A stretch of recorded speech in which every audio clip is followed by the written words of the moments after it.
व्यवसाय शुरू करना अक्सर जोखिम भरा होता है, लेकिन जब यह सफल हो जाए तो यह जोखिम उठाना उचित होता है। हमने ऐसी कंपनियों का उदय देखा है जिनके पास शुरू में कुछ भी नहीं था, लेकिन अब वे अपने अपने उद्योगों में प्रमुख खिलाड़ी हैं। हमने ऐसी कंपनियां भी देखी हैं जिन्होंने मजबूत शुरुआत की, लेकिन कभी अपने अपने उद्योगों पर हावी नहीं हो पाई और फिर समय के साथ विफल हो गई। लेकिन जिस बात ने मेरी दिलचस्पी जगाई है वह है ऐसी प्रमुख कंपनियों की कहानियां जो अचानक विफल हो गई। ये कंपनियां एक समय लोगों के दिमाग में बसी हुई थीं लेकिन अब वे पुरानी यादों का प्रतीक बन गई है। ऐसी ही एक कंपनी है नोकिया, जो भयावह रूप से विफल होने से पहले अपने उद्योग में सबसे बड़ी थी। 1990 और 2000 के दशक में नोकिया दुनिया की सबसे बड़ी मोबाइल कंपनी थी। आज तक का सबसे ज्यादा बिकने वाला सेल फोन नोकिया द्वारा बनाया गया था। अगर आप 80 या 90 के दशक में पैदा हुए हैं तो नोकिया आपके लिए एक अलग और प्यारी याद जरूर रखता होगा। इस बात की बहुत ज्यादा संभावना है कि पहला फोन या कम से कम पहला मोबाइल फोन जो आपके पास था नोकिया द्वारा बनाया गया था। आज के स्मार्टफोन की तरह इसमें कोई खास विशेषताएं नहीं थी। पहले नोकिया फोन से आप कॉल कर सकते थे, किसी को मैसेज कर सकते थे और बेशक सांपों का मशहूर खेल भी खेल सकते थे। लेकिन बस इतना ही। इसके बाद नोकिया फोन में और अधिक फीचर्स जुड़ गए और वे और भी अधिक आकर्षक हो गए। नोकिया आज भी मौजूद है। वे अब उतने बड़े नहीं रहे जितने पहले हुआ करते थे और वे अब सेल फोन नहीं बनाते।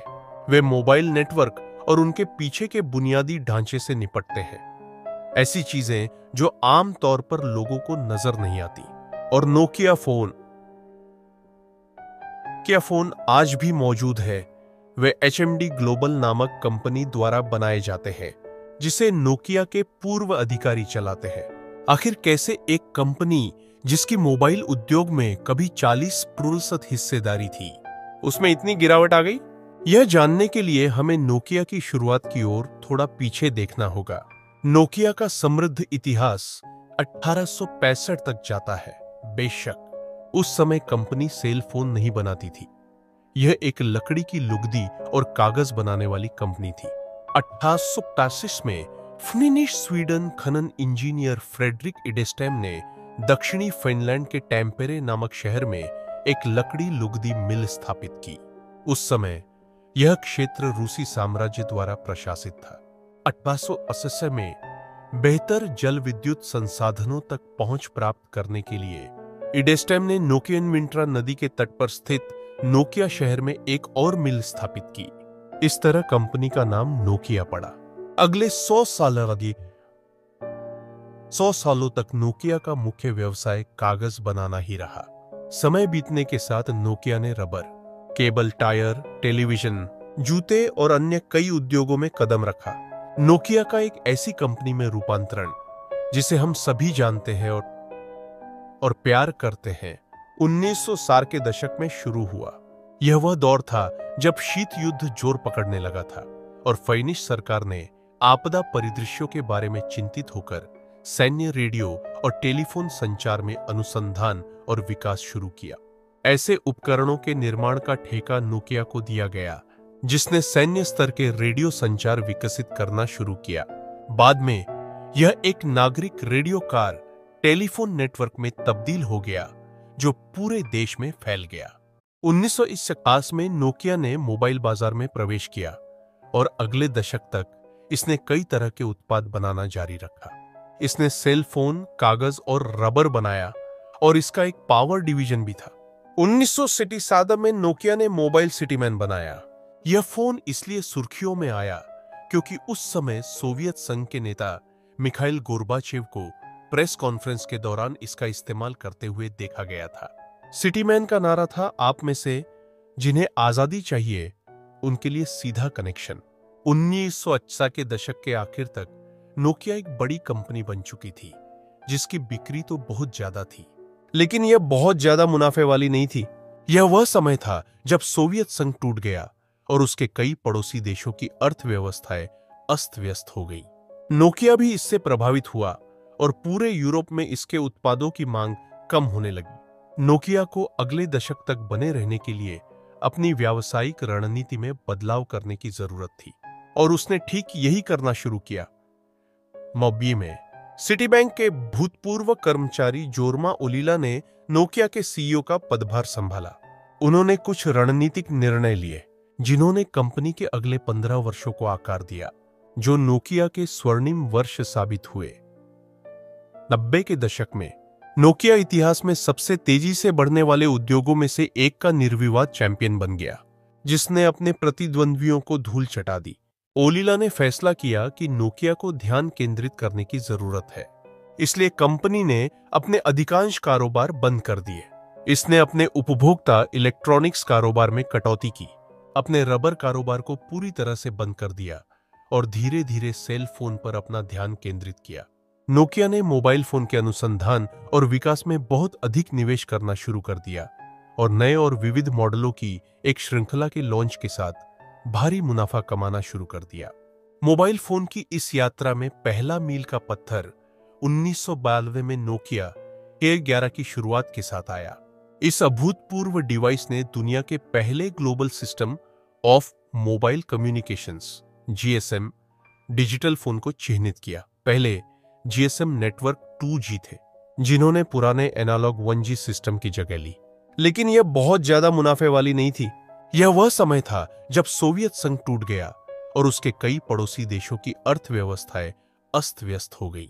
नोकिया भी इससे प्रभावित हुआ और पूरे यूरोप में इसके उत्पादों की मांग कम होने लगी। नोकिया को अगले दशक तक बने रहने के लिए अपनी व्यावसायिक रणनीति में बदलाव करने की जरूरत थी और उसने ठीक यही करना शुरू किया। 1930 में, जिसने अपने प्रतिद्वंद्वियों को धूल चटा दी, ओलीला ने फैसला किया कि नोकिया को ध्यान केंद्रित करने की जरूरत है, इसलिए कंपनी ने अपने अधिकांश कारोबार बंद कर दिए। इसने अपने उपभोक्ता इलेक्ट्रॉनिक्स कारोबार में कटौती की, अपने रबर कारोबार को पूरी तरह से बंद कर दिया और धीरे धीरे सेल फोन पर अपना ध्यान केंद्रित किया। नोकिया ने मोबाइल फोन के अनुसंधान और विकास में बहुत अधिक निवेश करना शुरू कर दिया और नए और विविध मॉडलों की एक श्रृंखला के लॉन्च के साथ भारी मुनाफा कमाना शुरू कर दिया। मोबाइल फोन की इस यात्रा में पहला मील का पत्थर 1992 में नोकिया K11 की शुरुआत के साथ आया। इस अभूतपूर्व डिवाइस ने दुनिया के पहले global system of mobile communications GSM digital phone को चिह्नित किया। पहले GSM नेटवर्क 2G थे, जिन्होंने पुराने एनालॉग 1G सिस्टम की जगह ली। इस नवाचार के बाद नोकिया ने एक नया आयाम खोजना शुरू किया, जिससे पता चला कि वह एक सर्वव्यापी, सब कुछ करने वाले मोबाइल फोन की अवधारणा को आगे बढ़ा सकता है, जो नेटवर्क से जुड़े एक साधारण ट्रांसमीटर और रिसीवर से कहीं अधिक है। कंपनी जानती थी कि भविष्य पूरी तरह से सॉफ्टवेयर में है। पर्याप्त उपयोग में आसान सॉफ्टवेयर के साथ पोर्टेबल टॉकिंग डिवाइस की यह नई घटना बहुत अधिक हो सकती है। यह क्रांतिकारी विचार अंततः नोकिया की 10 में साकार हुआ, जिसे 1944 में रिलीज किया गया। यह उस समय एक बड़ी बात थी। मोबाइल फोन अभी भी बड़े और भारी थे, क्योंकि उनमें बड़ी बैटरी का इस्तेमाल होता था। फिर भी उनके डिस्प्ले बहुत छोटे, लगभग अपठनीय होते थे। जब नोकिया 1910 बाजार में आया तो लोग दंग रह गए। 1990 में बहुत कुछ नया था। इसमें एड्रेस बुक, मिस्ड कॉल्स की पास की missed calls and text indicators थे, और यह पहला फोन था जिसमें अब परिचित नोकिया रिंगटोन थी, जो कि वैसे 100 साल पहले बनाई गई थी। इतना ही नहीं, यह उन शुरुआती फोनों में से एक था जो टेक्स्ट संदेश भेजने और प्राप्त करने में सक्षम था। 2310 एक बहुत बड़ी सफलता थी और यह अब तक के सबसे ज्यादा बिकने वाले फोनों में से एक बन गया। इसने एक बिजनेस फोन के लुक को काफी हद तक परिभाषित किया। नोकिया अभी भी इस उद्योग में नया था और 1990 में जब उसने नोकिया 9000 कम्युनिकेटर जारी किया तो उसे समझ में आया कि सॉफ्टवेयर कितना महत्वपूर्ण है। यह एक सुपर स्मार्टफोन की तरह था जो 19 को तिले की दानी के IBM के विचार से कहीं आगे था। इसमें एक पूर्ण keyboard, web browsing, email, fax, word processing और यहां तक कि 1990 के दशक की स्प्रेडशीट भी थी। दुर्भाग्य से जैसा कि यह निकला, यह अधिकांश लोगों के लिए बहुत जल्दी आ गया। वे एक ऑल इन वन फोन के विचार को समझ नहीं पाए और $800 की कीमत ने इसे खरीदना और भी कठिन बना दिया। 1950 तक नोकिया ने मोटोरोला को पीछे छोड़ते हुए दुनिया की सबसे बड़ी फोन निर्माता कंपनी बन गई थी। 1943 में एक और बहुत महत्वपूर्ण घटना घटी जिसने नोकिया के पक्ष में परिदृश्य को और बदल दिया। मोबाइल ऑपरेटिंग सिस्टम की शुरुआत। सॉफ्टवेयर विकसित करने में नोकिया की गहरी रुचि के कारण कंपनी ने सिम्बियन नामक सॉफ्टवेयर के साथ मिलकर काम किया। सिम्बियन को 1980 के दशक में EPOC द्वारा बनाया गया था और इसका इस्तेमाल नोकिया के मोबाइल फोन में किया जाता था। सिम्बियन ने एरिक्सन और मोटोरोला जैसे अन्य मोबाइल निर्माताओं के साथ भी साझेदारी की है। दुर्भाग्य से, हालांकि उस समय सिम्बियन बहुत उन्नत था, लेकिन बाद में यह नोकिया के पतन का एक कारण बन गया। नोकिया ने 2000 के दशक की शुरुआत में सिम्बियन ऑपरेटिंग सिस्टम का उपयोग करके कई और मोबाइल फोन मॉडल बनाए। इसने 2000 में नोकिया 510 और 2003 में नोकिया 1100 लॉन्च किया। ये मॉडल अब तक के सबसे ज्यादा बिकने वाले फोन बन गए। आज भी नोकिया के मोबाइल फोन अब तक के सबसे ज्यादा बिकने वाले मोबाइल फोन की सूची में सबसे ज्यादा स्थान रखते हैं। 2002 में नोकिया ने 6750 जारी किया, जो दुनिया का पहला 3G फोन था। इसके बाद कंपनी ने नोकिया 7620 जारी किया, जो उसका पहला कैमरा फोन था।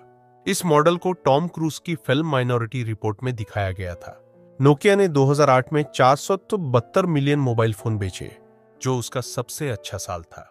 2008 में नोकिया की बाजार हिस्सेदारी 28% थी, जिसका मतलब है कि सभी सेल फोन में से 1/3 से ज्यादा नोकिया द्वारा बनाए गए थे। इसके विपरीत 2018 में सैमसंग की बाजार हिस्सेदारी 19% थी और एप्पल की 13% थी। उस दौरान नोकिया का लक्ष्य 40% तक पहुंचना था, जिसे वे वास्तव में कभी हासिल नहीं कर पाए। 2008 के बाद नोकिया की बिक्री में गिरावट शुरू हो गई। 2012 में कंपनी बाजार हिस्सेदारी में दूसरे स्थान पर आ गई।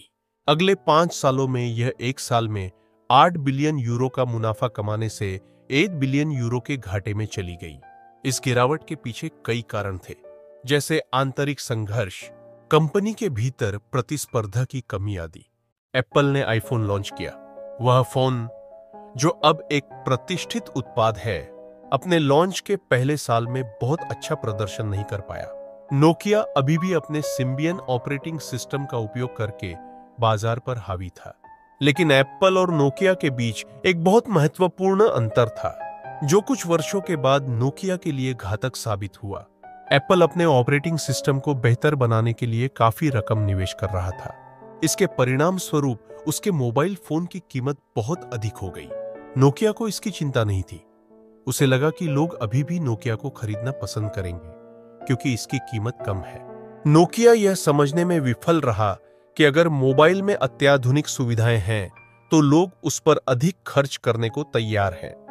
दूसरी ओर एप्पल ने अत्याधुनिक सॉफ्टवेयर और आकर्षक डिजाइन पर दाम लगाया और ग्राहकों की भीड़ को आकर्षित करते हुए जीत हासिल की। समय बीतने के साथ एप्पल ने अधिक से अधिक आईफोन बेचना शुरू कर दिया। फिर 2008 में एप्पल ने अपना अगला मॉडल आईफोन 3G लॉन्च किया, जिसमें और भी बेहतर ऑपरेटिंग सिस्टम था। नोकिया ने अपने स्मार्टफोन के विकास पर कुछ संसाधन खर्च किए, लेकिन यह पर्याप्त नहीं था। अपनी भविष्य की दूरदृष्टि के लिए जानी जाने वाली कंपनी स्मार्टफोन के अचानक प्रसार और बहुत अधिक किस्म की सुविधाओं की पेशकश का अनुमान लगाने में विफल रही। जब तक उन्हें इसका एहसास हुआ, बहुत देर हो चुकी थी। नोकिया में आंतरिक विवादों के कारण इसके स्मार्टफोन के लिए सॉफ्टवेयर के विकास के लिए 2 टीमें बनाई गई। पहली टीम को इसके पुराने सिम्बियन ऑपरेटिंग सिस्टम को नया रूप देने का काम सौंपा गया और दूसरी टीम को नए सिरे से एक नया OS बनाने का काम सौंपा गया। यह कंपनी के लिए एक विनाशकारी निर्णय था। इसके वरिष्ठ अधिकारी यह तय नहीं कर पाए कि किस टीम को प्राथमिकता दी जाए। इसके अलावा दोनों टीमों के बीच आंतरिक संघर्ष के कारण नोकिया इन दोनों पहलों में विफल हो गया। नोकिया की खूबी हार्डवेयर बनाना थी वास्तविक भौतिक फोन, न कि उसमें इस्तेमाल होने वाला सॉफ्टवेयर। कंपनी बेहतर ऑपरेटिंग सिस्टम वाले स्मार्टफोन की अचानक बढ़ती मांग का सामना नहीं कर सकी। फिर गिरावट शुरू हुई।